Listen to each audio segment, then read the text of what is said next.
Welcome to your Money Miracles video for the week of September 19th.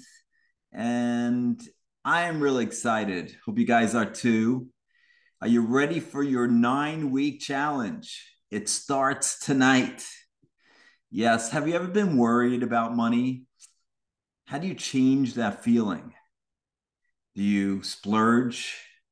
Do you save? Do you meditate? Do you invest? Do you give to your favorite charity, or a smile to a stranger? Or maybe you write in your gratitude journal or visualize. So, starting tonight, September 19th, and continuing over the next 8 weeks, Chara Rodriguez and I are going to be sharing with you all 9 of the 9 money rules millionaires use. Though these are only the unconventional ones from my bestseller. If you don't know her, Chara is a mystical, magical meditation teacher, creator of the Soul Path Yoga, and 2 amazing poem books. She's also the creator of the Dream Life program. She and I have created this course, and we're basically giving it away. It's only $11 a week, $99 for all 9 weeks. I'll put the link below this video to sign up, but you only have until 2 p.m. today, September 19th, to do so. So let's continue with some recent events and upcoming ones. So tomorrow, my Financial Freedom series on the Rich Mind podcast continues with Randy Wilson. It's episode 6, and I'll explain stock picking as well as technical and fundamental analysis. And I'll put the link in the video below this video to go to tomorrow. And if you missed last week, I'll also put that link below this video. Yesterday, September 18th, my interview with Matt Levenhagen on his Builders podcast went live. Matt really dived into my transition from hedge fund manager to prosperity coach. And we also included some of your success stories. So I put the link below this video as well. So watch that. And I'm really excited to announce my interview with Jeff Borchauer on the Global Wellness podcast went live on September 7th. This definitely was one of my top 5 interviews. Jeff dived into the most unconventional of the 9 money rules, and the link also is below this video. And I'll be speaking on 2 upcoming podcasts.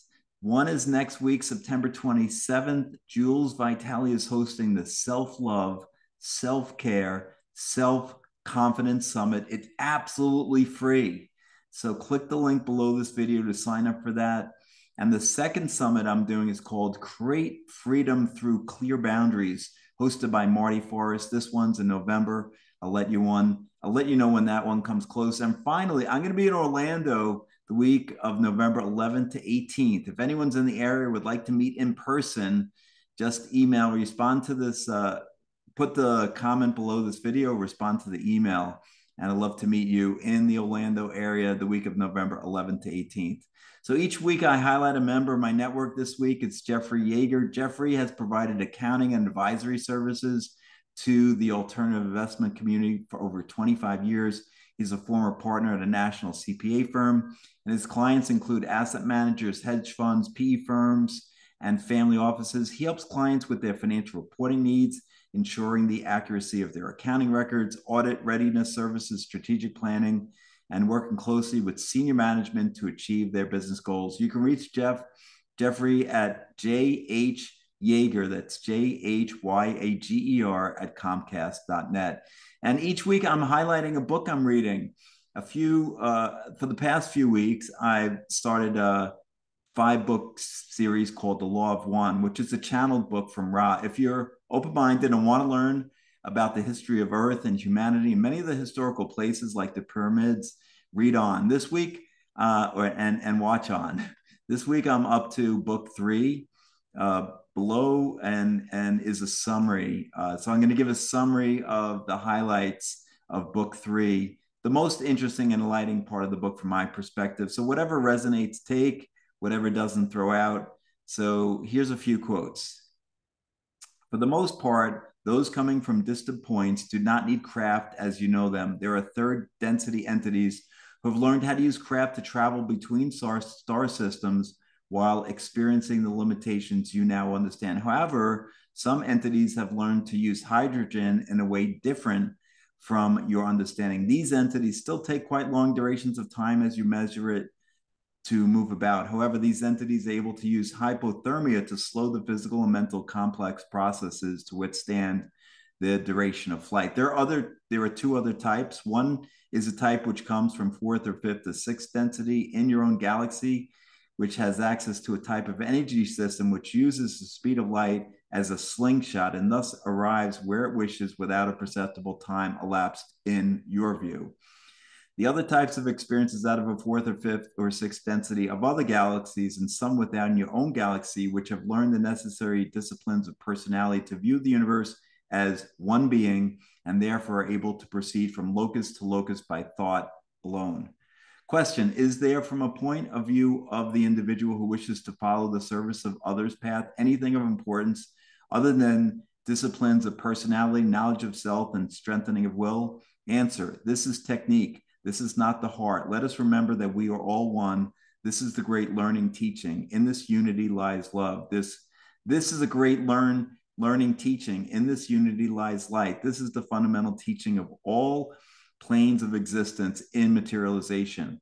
Unity, love, light, and joy. This is the heart of evolution of the spirit. The second ranking lessons are learned / taught in meditation and in service. Question, the purpose of the incarnate state seems to be wholly or almost wholly that of experiencing the program catalyst and then evolving as a function of that catalyst. Is that correct? Answer, the purpose of the incarnative experience is the evolution of mind, body, and spirit. In order to do this, it is not strictly necessary to have a catalyst. However, without catalyst, the desire to evolve and the faith in the process do not normally manifest, and thus evolution occurs not. Therefore, catalyst is programmed, and the program is designed for the mind, body, spirit complex for its unique requirements. Question, at the end of the second major cycle, there were a few 100,000 people on Earth.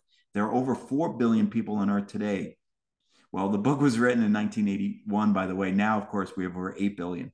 So were the over 4 billion people that are incarnate today in the earth plane and not incarnate at that time, or did they come in from elsewhere during the 25,000 years? Answer, there are three basic divisions of origin of these entities. Firstly and primarily, those of the planetary sphere you call Maldek, having become able to take up third density, once again were gradually loosed from self-imposed limitations of form. Secondly, there were those of other third density entrants whose vibratory patterns matched the Terran experiential nexus. These then filtered in through incarnative processes. Thirdly, in the past 200 years or so of your years, you have experienced much visiting of the wanderers.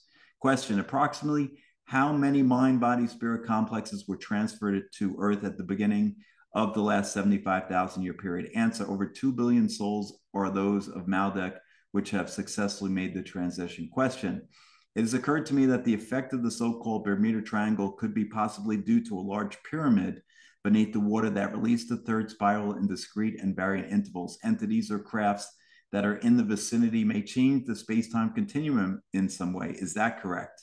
Yes. Question, then this third spiral has an energizing effect that if strong enough will actually change the space-time continuum. Is there a use or value to this type of change? Answer, in the hands of one of fifth density or above, this particular energy may be tapped to communicate information, love, or light across what you consider vast distances, but with which this energy may be considered trans-dimensional leaps. Also, there is the possibility of travel using this form of energy. So thanks for watching. I believe in you.